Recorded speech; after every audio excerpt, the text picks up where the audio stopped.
Hello, my name is Amber. I am speaking to you today as the creator of the animated series, Leaving Neverland. I wanted to talk to you, the audience, because it was my desire to explain the motivation behind the creation of the show. First, I must explain that as a Zennial, watching the resurrection of Michael Jackson's spirit is quite surreal. I had to jump in on the moment. Not for accolades or money, but just to preserve the history that I experienced. This is for my children and any subsequent generations who may want to learn about Michael Jackson from my perspective. Everyone has their own story, even Jermaine. But what I didn't hear was the voice of those not included in the recent box office story.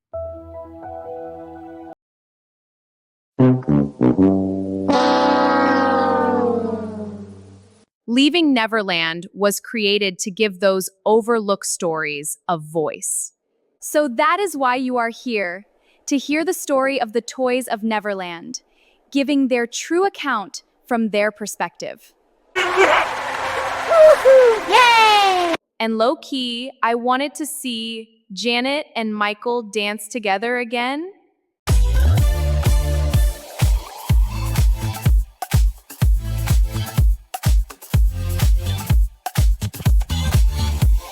None of this was meant to be disrespectful in any way.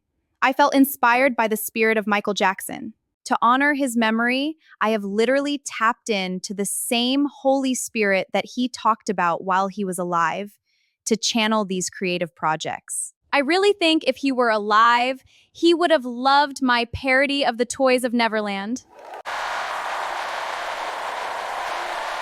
I took my family to support the recent biopic movie and ended up walking out halfway through. I used those feelings of seeing that story on big screen to put together a creative project that expresses my opinion and my opinion alone. Michael Jackson's memory belonged to all of us. We all deserve for our stories to be heard.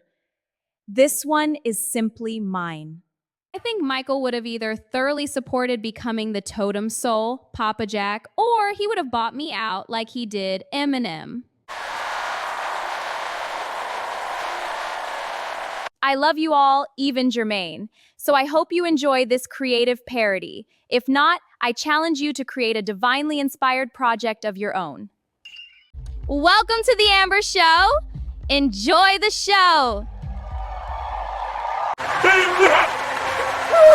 Yay!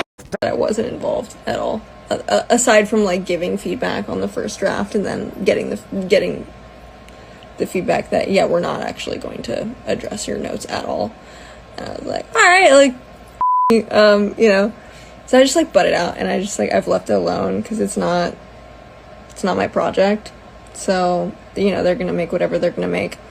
A big reason why I haven't said anything up until this point is because I know a lot of you guys are going to be happy with it. Like, a big section. The film panders to a very specific section of my dad's fandom that still lives in the fantasy. There's a lot of inaccuracy, and there's a lot of just full-blown lies. And at the end of the day, like, that doesn't really fly with me. I don't really like dishonesty. I spoke up. I wasn't heard. I off. That's it. Y'all are going to like the movie, so just go watch it, go enjoy it, do whatever, leave me out of it. 0, 1. Let's get started.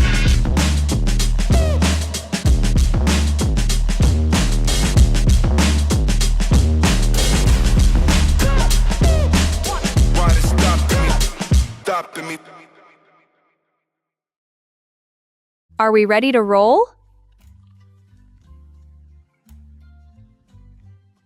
Papa Jack was a totem soul, a soul and spirit combined that could not be confined to a finite body. In 1992, Papa Jack launched the Heal the World Foundation to protect children in war zones.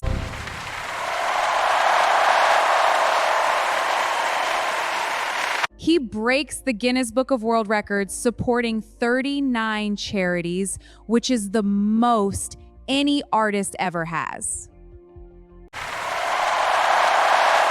January 1993, he performs at the Super Bowl. He resonates his heart-healing energy to 133 million people at the same time.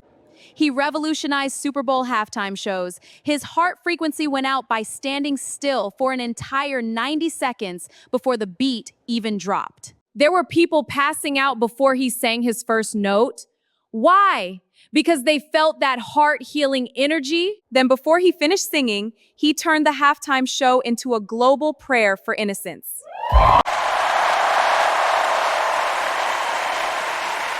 The most powerful humanitarian on earth, broadcasted a worldwide frequency of love and healing. The measurement of the human heart frequency being transmitted and received has been scientifically proven. Papa Jack's heart resonance was so deeply moving, his energy affected everyone around him.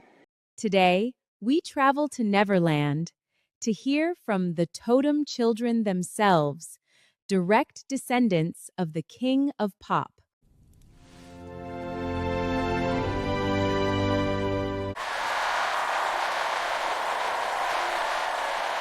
Today, we are exploring a cultural phenomena that defies the normal laws of celebrity. We throw the word icon around loosely nowadays, but when we look at the sheer scale of global impact, there is a definitive line in human history. There is everyone else, and then there is the legendary Papa Jack. His influence wasn't just unmatched, it was unlike any other artist known to man. Anytime we can honor our father, we will be there. Thank you, Amber, for allowing the unheard stories to come through on your show. Absolutely, Lil King. This is what we do here on The Amber Show. We are honored to be a part of the project Leaving Neverland. What do you think we should know first about your Papa Jack? The science you mentioned behind Papa Jack's magic was only the tip of the iceberg to explaining the man my dad was. I swear, in '79, we did the Jackson tour. We opened up for the Jacksons. That's when Michael had Off the Wall, and he would come out and do the Jackson show. And then they would leave, and he would come out and do the whole Off the Wall album. It was crazy. This was crazy. This was crazy. I know that was crazy. I mean, and we were doing 13, 14 nights in a row. Golly. What? Until Michael said, I can't do this no more. He's like, so we started canceling dates. Yeah. 13, we would, so 2 weeks straight. 2 weeks straight. We performing tonight. That was a big show. Everybody, I mean, we was doing the big places. That's when I knew that I might have had a few hits, but this is a real superstar here. This dude, This Michael is different. Jackson. This is different. I seen things that I was like, I mean, because we had a bus tour, so we traveled together. We had a bus, LTD, and the Jacksons, they had a bus, and dude has to come out in disguises every day. He couldn't even walk out. He had to be completely disguised every day. And they would pull up to the stage, get out, do the show, finish the show, get back in the limo right there of the big Coliseums and drive out. And people would jump on top of the car as they were driving up the ramp. That's crazy. To get to this dude. I Risking believe it all. I believe it. I'm telling you, man, I've never seen anything like it. They threw a kid through the window at a Holiday Inn in Baltimore to get to him. What you mean? Wait, to get to him. Like, we gonna heave you through.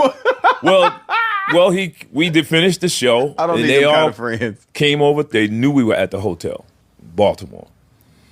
This fool comes out of his room, it's like 2-story Holiday Inn, and walks around, and they see him. They pick up a kid, throw him through the window, and all rush through to get to Michael Jackson. You see, it wasn't just about the music, it was the absolute heart behind it. When Papa Jack co-wrote We Are the World, he didn't just write a melody, he created a spiritual anthem for humanity. He looked at global suffering and said, "We can't look away."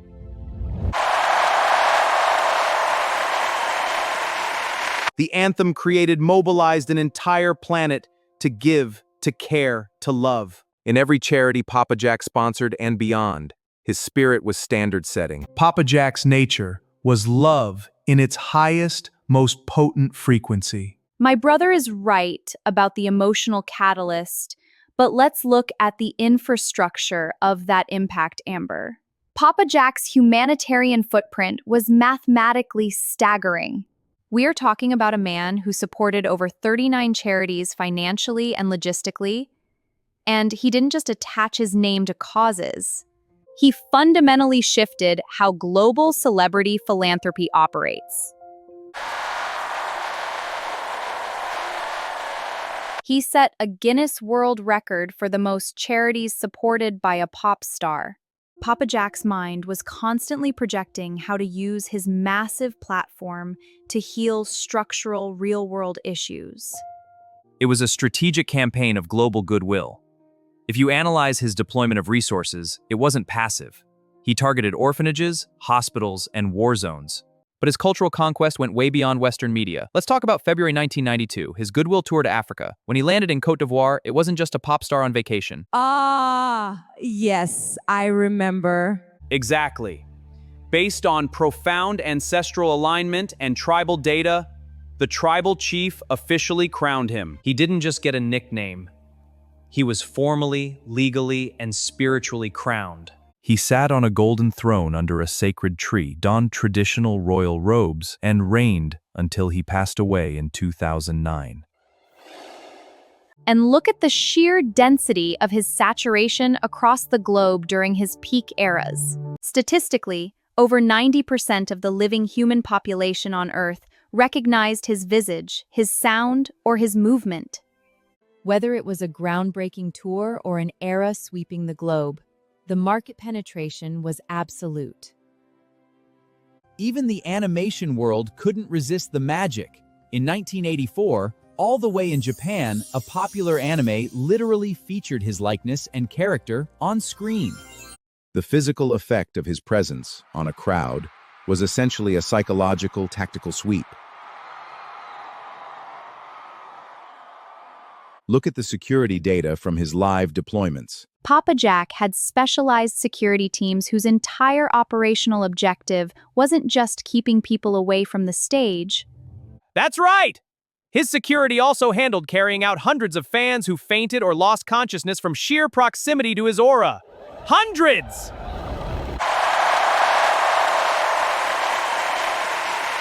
People would literally collapse from emotional overload. No other human being has ever caused that level of mass physiological response just by standing still on stage. And the visual identity was so potent that you don't even need to see his face to know exactly who it is. A single silhouette. Two French fries bent at a specific gravity-defying angle in the background. Your brain instantly thinks of the king of pop. It is a universal visual language. Which brings us to the current data. We are sitting here years after his passing, and the digital metrics are defying every standard model of the music industry. A song released over 40 years ago returned to #1, completely dethroning the latest tracks and knocking millions of streams off the top of the charts. This year, Papa Jack surpassed the #1 global digital artist in the world.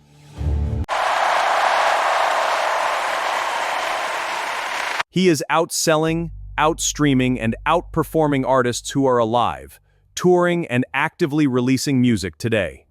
17 years after his departure from the physical stage, his digital tactical dominance remains completely unchecked. And we haven't even talked about the recent movie numbers. You know, we were all lined up to see it. Did you all see the clip of the man, Mailman, doing the lean at the ticket window? And it isn't just the audio streaming metrics, Amber. If you look at Hollywood, the theatrical tracking data is absolutely historic. The recent biopic just stormed global theaters and completely shattered expectations, pulling in over 700 million worldwide in just its first month. It didn't just top the charts, it climbed back to the #1 spot in its 4th weekend, officially making it the second highest grossing musical biopic of all time.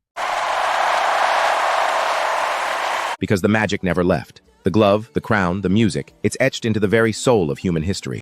But I don't think anyone understands the depth of what Papa Jack meant to the world. Put aside my own personal feelings.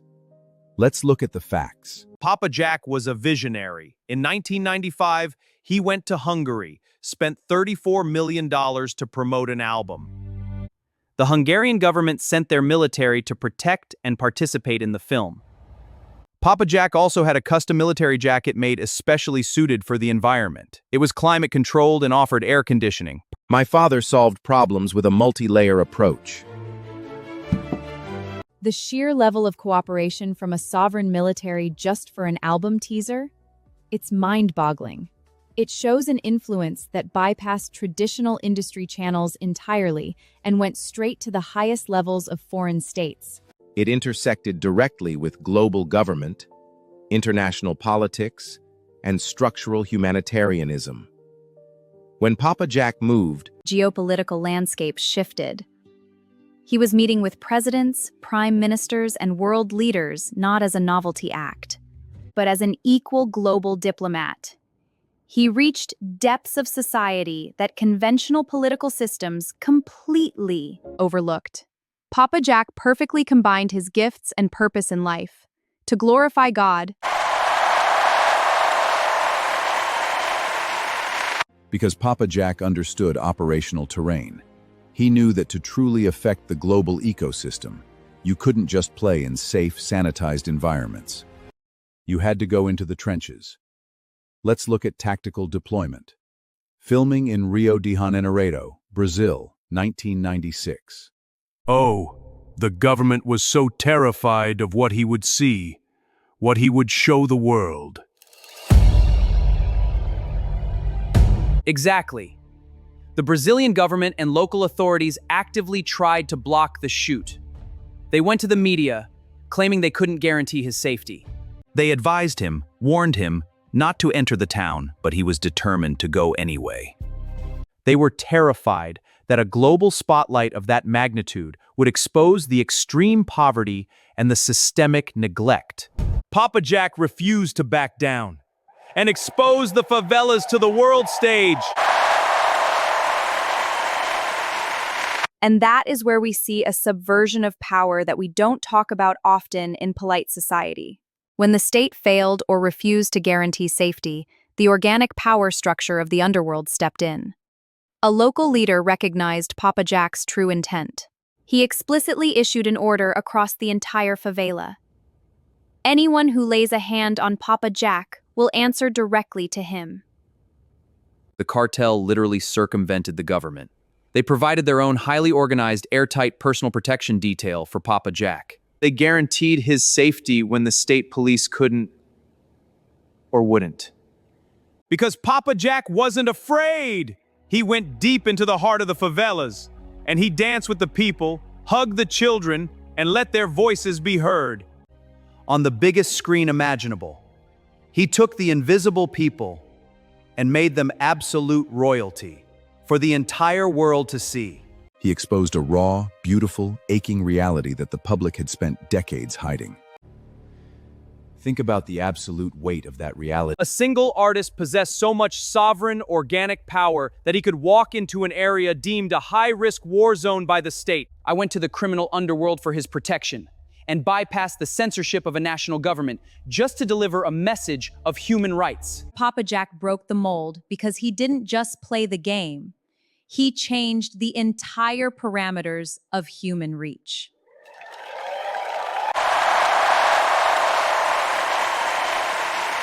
From the hearts healed through his charity, to a throne in the Ivory Coast, to the modern digital charts, he still dominates from beyond. The verdict is clear. The magic is permanent. Papa Jack was and remains the undisputed king. You know, Amber, if you look at the trajectory he was on, if his body was still physically alive today, I firmly believe Papa Jack would have tackled the defining crises of our era. He wouldn't have just written songs about them, he would have engineered the solutions. He had the global leverage, and the capital, and the sheer operational willpower to systematically address world hunger. We must address humanitarian disasters, and even the trauma of families being separated. He was a statesman without a border. if he were still here walking among us, he wouldn't just be breaking Billboard records. He would have likely won the Nobel Peace Prize. He really would have. But even though his physical vessel is gone, the mission didn't die with him. We have a tactical responsibility to honor his memory by actively continuing his message. Hey man, what did I tell you? You were supposed to wait until after we were finished this. That's it. Cut it. We are done here. The operational integrity of this scene is compromised. Interview over. Shut it down.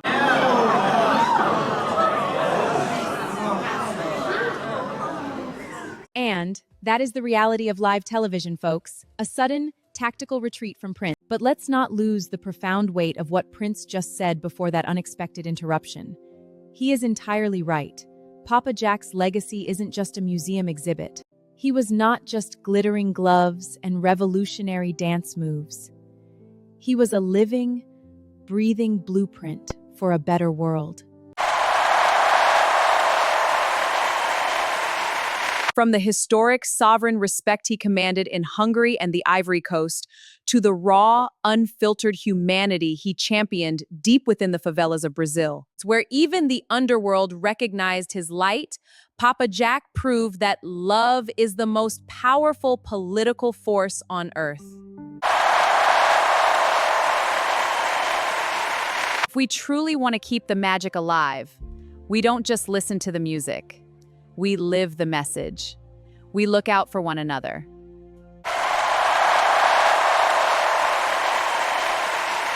We become the change he spent his entire life singing about. I would like to thank my incredible panel, Prince, Princess J Bear, and Lil King. Keep the magic alive, and we'll see you next time on this special collaboration of Leaving Neverland.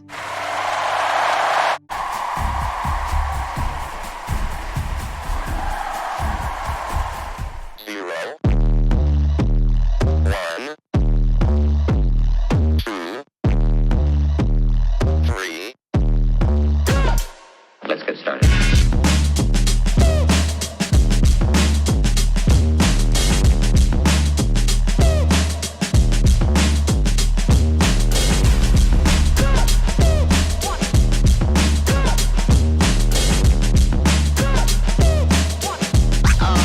Oh, that's real good.